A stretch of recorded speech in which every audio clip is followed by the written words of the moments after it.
भारतीय reserve bank (RBI) ने हाल ही में अपने डिजिटल रुपये के लिए पायलट लॉन्च किया भारत की अपनी डिजिटल मुद्रा। एक केंद्रीय बैंक डिजिटल मुद्रा (सीबीडीसी) एक केंद्रीय बैंक द्वारा डिजिटल रूप में जारी एक कानूनी निविदा है। ये फिएट मुद्रा के समान है और यह सरकार द्वारा जारी धन के साथ एक से एक विनिमय है। सीधे शब्दों में कहें तो डिजिटल रुपया एक बैंकनोट या सिक्के के समान है जिसे हम दैनिक रूप से उपयोग करते हैं, केवल ये डिजिटल रूप में होता है। आरबीआई का खुदरा डिजिटल रुपया यूनिफाइड पेमेंट्स इंटरफेस (यूपी), नेशनल इलेक्ट्रॉनिक फंड ट्रांसफर (एनईएफटी) और रियल टाइम ग्रॉस सेटलमेंट (आरटीजीएस) से कैसे अलग है? चलो पता करते हैं। डिजिटल रुपये को समझना। खुदरा डिजिटल रुपया भारतीय रिजर्व बैंक (आरबीआई) द्वारा जारी एक डिजिटल टोकन है। केंद्रीय बैंक ने खुदरा डिजिटल रुपये के चरणवार पायलट लॉन्च के लिए 8 बैंकों की पहचान की है। State bank of India, SBI, ICICI bank, yes bank और आईडीएफसी फर्स्ट बैंक सहित 4 बैंक पायलट प्रोग्राम के पहले चरण में हिस्सा ले रहे हैं, जबकि bank of Baroda, union bank of India, HDFC bank और कोटक महिंद्रा बैंक भाग लेंगे। दूसरे चरण में पायलट से जुड़ें। यह उसी मूल्य वर्ग में जारी किया गया है जो वर्तमान में प्रचलन में कागजी मुद्रा और सिक्के हैं। वर्तमान में ग्राहक पायलट कार्यक्रम में भाग लेने वाले बैंकों द्वारा पेश किए गए डिजिटल वॉलेट के माध्यम से डिजिटल रुपये का उपयोग करके लेन देन कर सकेंगे। डिजिटल वॉलेट को एंड्रॉइड स्मार्टफोन पर सेव किया जा सकता है। वर्तमान में मुंबई, नई दिल्ली, बेंगलुरु और भुवनेश्वर में चुनिंदा स्थानों में बंद उपयोगकर्ता समूहों (सीयूजी) में ग्राहक और व्यापारी खुदरा ई रुपये का उपयोग उपर्युक्त 4 बैंकों के ई वॉलेट के माध्यम से कर सकते हैं, जो लॉन्च में भाग ले रहे हैं। आरबीआई प्रेस विज्ञप्ति। उपयोगकर्ता अपने वॉलेट को अपने बैंक खातों से लिंक कर सकते हैं और उन्हें लोड कर सकते हैं और व्यक्तिगत भुगतान के लिए या व्यापारी की दुकानों पर डिजिटल धन का उपयोग कर सकते हैं। डिजिटल पैसा भेजने या प्राप्त करने के लिए एक बटुआ जरूरी है। ये भी पढ़ें। आरबीआई खुदरा डिजिटल रुपये का पायलट शुरू। ई रुपये का उपयोग कौन कर सकता है? ई रुपया ग्राहक के लिए तत्काल धन हस्तांतरण प्रदान करके जीवन को आसान बना देगा। बैंकों या पारिस्थितिक तंत्र प्रतिभागियों के लिए निपटान की कोई आवश्यकता नहीं है और नियामक या बैंकों या प्रतिभागियों के लिए मुद्रा नोट या सिक्कों को प्रिंट या प्रबंधित करने की कोई आवश्यकता नहीं है, कहा मिहिर गांधी, पार्टनर और लीडर, पेमेंट्स ट्रांसफॉर्मेशन, पीडब्ल्यूसी इंडिया। ई रुपया और यूपीआई, आरटीजीएस और अन्य भुगतान विकल्पों के बीच अंतर।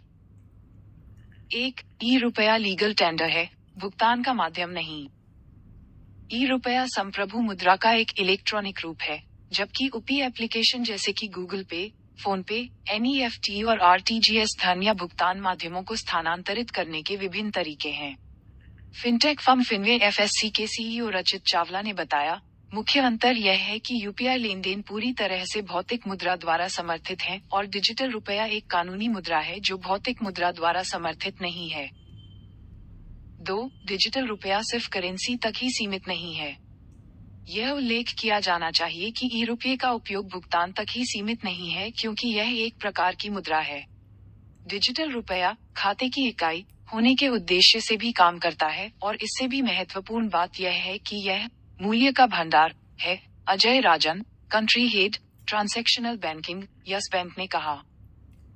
डिजिटल रुपये और यूपी के बीच मुख्य अंतर यह है कि डिजिटल रुपया मुद्रा की तरह मूल्य का एक स्टोर है और यूपी किसी भी प्रकार के मूल्य के स्टोर के शीर्ष पर एक ओवरले इंफ्रास्ट्रक्चर है जैसे बैंक खाते, जिनमें सामान्य मुद्रा है, प्रीपेड इंस्ट्रूमेंट्स, क्रेडिट कार्ड आदि। यूपीआई मूल्य के किसी भी स्टोर पर ओवरले हो सकता है।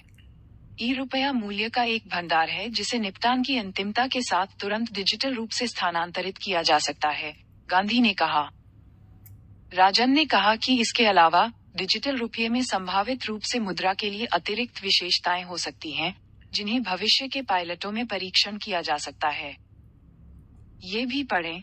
आरबीआई सीबीडीसी डिजिटल रुपये का पायलट 1 नवंबर से शुरू। एसबीआई, एचडीएफसी, 7 अन्य बैंक होलसेल लॉन्च में भाग लेंगे। ई रुपये के उपयोग मामलों की व्याख्या करते हुए गांधी ने कहा, ई रुपया जारी किया जा सकता है और पारंपरिक भुगतान लेनदेन से परे कई उपयोग के मामलों के लिए उपयोग किया जा सकता है, जैसे कि एम्बेडेड या पारिस्थितिकी तंत्र वित्त, तत्काल ऋण, व्यापार वित्त आदि।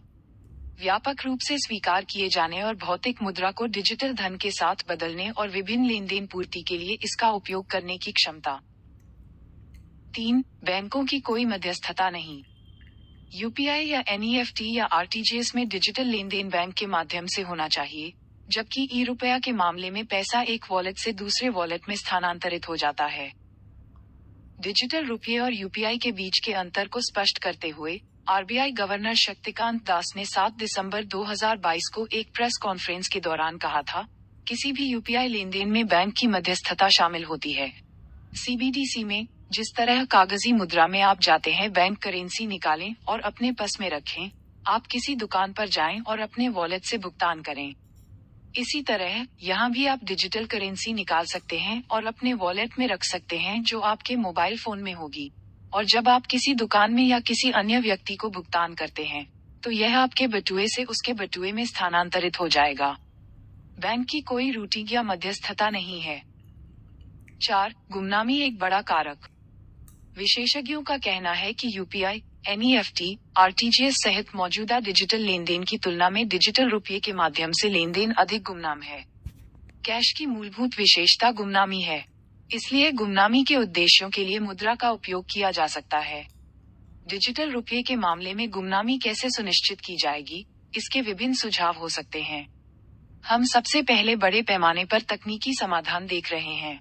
ये भी है गुमनामी सुनिश्चित करने के लिए एक कानूनी प्रावधान प्राप्त करना संभव है, आरबीआई के डिप्टी गवर्नर टी रविशंकर ने पहले कहा था। डिजिटल रुपये के मामले में भले ही लेन देन केंद्रीकृत बही खाता में दर्ज किया गया हो, ये काफी गुमनाम है क्योंकि बटुए के मालिक सरकार या पारिस्थितिकी तंत्र में मध्यस्थों के बारे में नहीं जानते हैं।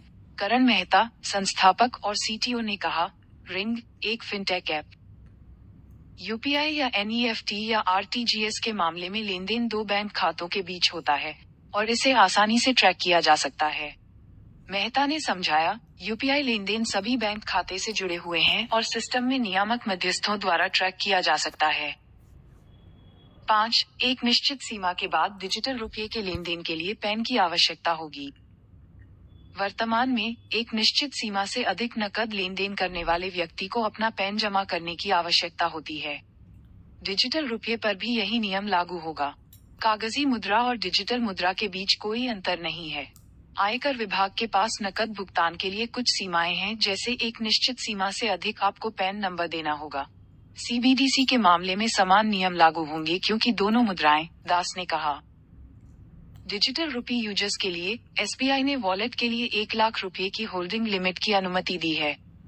वेबसाइट के अनुसार उपयोगकर्ता प्रतिदिन 25,000 रुपये तक लोड या अनलोड कर सकते हैं। एक दिन में आवक और जावक भुगतान सहित अधिकतम 20 स्थानांतरण की अनुमति है। बैंक की वेबसाइट के अनुसार उपयोगकर्ता 10,000 रुपये तक का भुगतान या जमा कर सकते हैं। वर्तमान में प्रति यूपीआई लेन देन की ऊपरी सीमा 2 लाख रुपए है। हालांकि ऊपरी सीमा एक बैंक से दूसरे बैंक में भिन्न हो सकती है।